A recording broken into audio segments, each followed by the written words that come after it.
hanya memanjakan tubuh untuk relaksasi.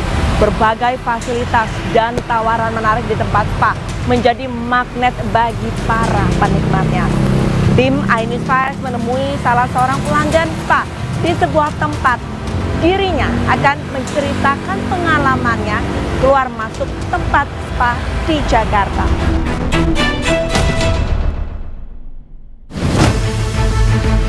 Pelanggan spa yang akan kami temui sempat bercerita dirinya selalu berpindah tempat jika hendak memanjakan tubuhnya di lokasi spa.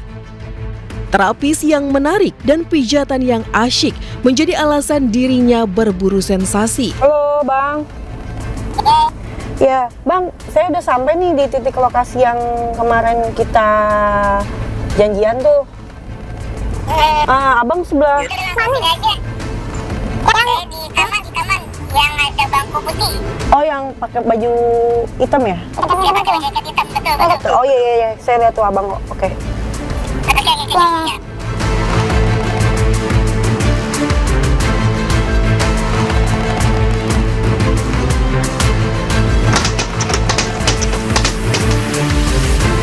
Lebih milih ke tempat spa gitu. Itu tadi. Sensasinya beda. Sensasinya beda. Dipijit dulu, terus diajak ngobrol, terus di saat itu juga kita punya kesempatan buat curhat, mungkin tentang kerjaan, tentang pasangan kita juga gitu kan. Kita bisa curhat di sana. Jadi kita masuk tuh seakan-akan memang itu suasananya pijat yang buat kesehatan aja. Jadi di depannya tuh ada kolam renangnya, kolam renang air panas, ada air dingin, terus ada saunanya. Terus kita milih terapisnya. Nah biasanya itu dia terselubung pemilihan terapi eksekusinya bahasanya tuh itu mereka yang nawarin di dalam kamar. Si terapis ini. Iya. Jadi secara manajemen dia nggak nawarin di bawah. Apa yang pernah saya datangin itu bahkan terang-terangan di resepsionis dia udah ngepromoin. Kita punya barang baru nih gitu. Kita punya ada yang 15 tahun. Gitu. Jadi mereka iya. Dan itu pun kadang-kadang beda harga. Jadi misalnya dengan treatment yang sama, harganya misalnya taruhlah 300.000 lah ya, itu patokannya. Enggak biasanya saya ngasih contoh biasanya 300. Taruhlah 300.000. Dengan treatment yang sama, dengan durasi yang sama, tapi dia bilang, "Ini barang baru, harganya tapi 3,5 ya." gitu, dibedain sama dia. Ini recommended banget nih, ini banyak yang suka gitu. Ini favorit orang-orang, banyak yang pesan, jadi harganya juga 3,5. Ini 15 tahun nih, ini 16 tahun, harganya jadi 400 gitu. Jadi ada yang dari awal memang sudah nawarin. Jadi mau yang kelas bawah, menengah atau ke atas itu kita di bawah itu ketemu sama resepsionisnya atau ketemu sama staffnya. Itu mereka mau sama siapa bang terapisnya? Nih yang ini favorit nih yang ini gitu. Gitu. Jadi kelihatan tuh muka masih mudanya atau sudah berumur tuh kelihatan dari situ. Secara profesional, kalau misalkan dibilang soal pelayanan pijit ya, refleksi, pijitnya nggak bisa. Oke. Powernya kuat, powernya kurang. Pijitnya nggak bisa. Mereka belum bahasa kita mungkin belum banyak pengalaman ya. Tapi yang kita pengen cari kan sensasi buat bisa melakukan hal itu sama anak di bawah umur gitu kan.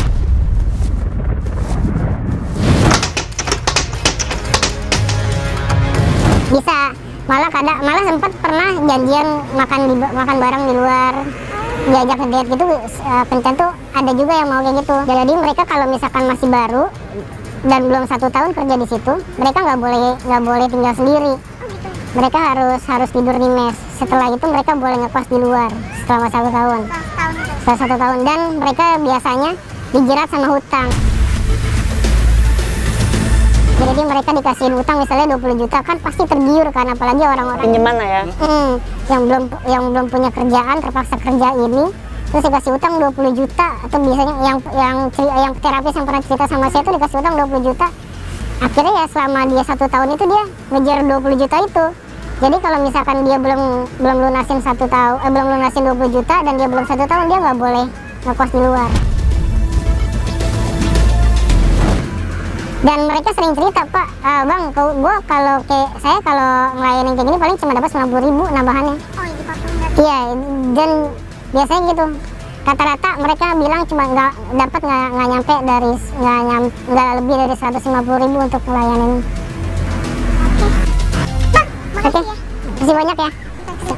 Oke. Terus mau lanjut apa lagi? Pertanyaan ini tentang pemalsuan identitas dan verifikasi pemberi kerja, maka kembali nanti kita harus melihat dulu proses bagaimana anak ini bisa sampai bekerja di perusahaan ini ya.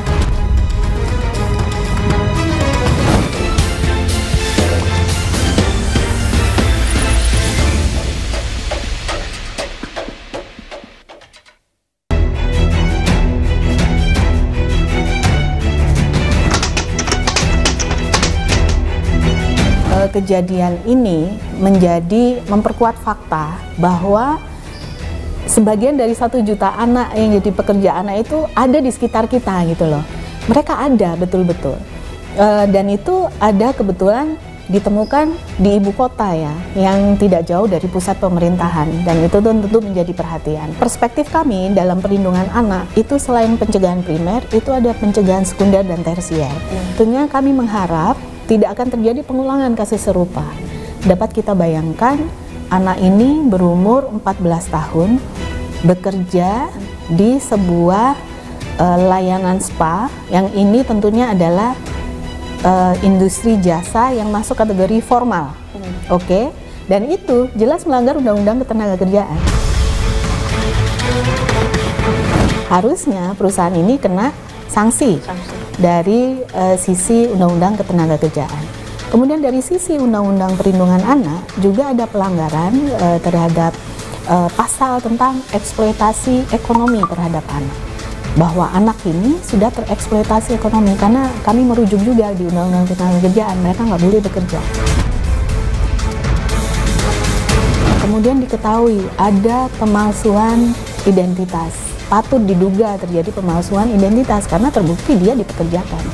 Tentu semua perusahaan yang paham dengan undang-undang, mereka tentu tidak mau mengambil risiko untuk melanggar undang-undang dan mendapatkan sanksi tadi kan. Jadi patut diduga ini ada pemalsuan identitas. Nah, kalau ini terjadi, maka kami rasa kepolisian perlu melakukan pendalaman kasus. Apakah ada agent gitu yang merekrut anak ini untuk bisa bekerja di spa? Kalau ada agentnya, kemudian kita bisa lakukan pendalaman kembali. Apakah agentnya terdaftar di Dinas Tenaga Kerja setempat di daerahnya? Apakah kemudian di prosedur rekrutmen itu ada cara-cara yang dilakukan? Antara lain pemalsuan dokumen, penipuan, mungkin anak ini ditipu dengan informasi yang lain yang sayangnya karena anak meninggal kita kan belum bisa ya untuk mengetahui bagaimana modus itu terjadi. Karena jika ini terjadi, tadi rekrutmen, ada proses pemalsuan dokumen, kemudian ada cara penipuan, dan terbukti anak sudah tereksploitasi, maka pihak pemberi kerja itu juga bisa terkena tindak pidana perdagangan orang. Jadi sudah akan terkena pasal berlapis gitu. Nah ini yang perlu kita memastikan kepolisian mendalami kasus ini. Karena kalau kita bicara tindak pidana perdagangan orang, kita tahu itu adalah mafia.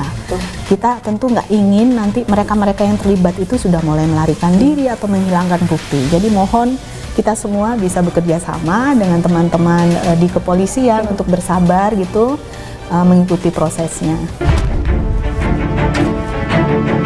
Kasus tewasnya terapi spa ini sudah yang dibawa sudah termasuk kategori eksploitasi anak dan TPPO.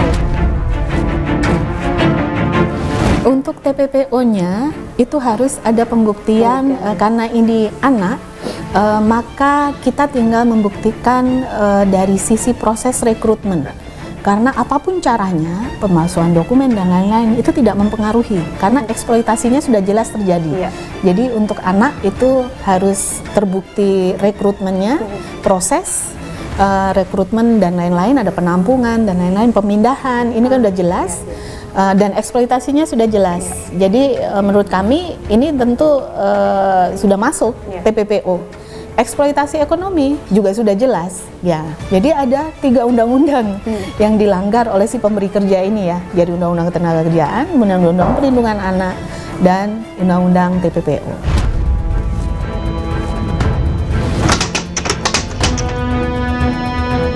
Pertanyaan ini tentang pemalsuan identitas dan verifikasi pemberi kerja, maka kembali nanti kita harus melihat dulu proses bagaimana anak ini bisa sampai bekerja di perusahaan ini ya.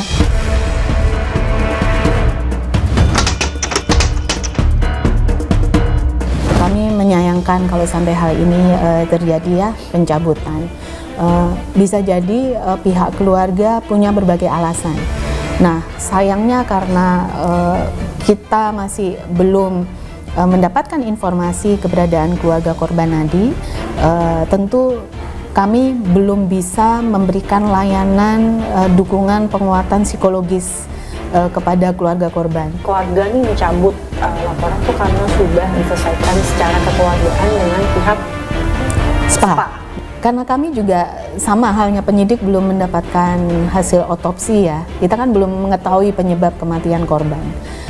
Apakah nanti di sana sudah terbukti ada eksploitasi seksual, maka pada saat ada indikasi terjadinya kekerasan seksual menurut Undang-Undang TPKS, karena ini usia anak, maka itu adalah delik biasa, bukan delik aduan. Maka kami akan mendorong bersama-sama, bersama LPSK, bersama KPAI, dan kepolisian untuk memproses kasus ini dengan mempergunakan Undang-Undang TPKS juga, agar supaya upaya damai yang saat ini sudah dilakukan antara pihak keluarga dengan pihak pemberi kerja itu tidak menghilangkan unsur pidananya.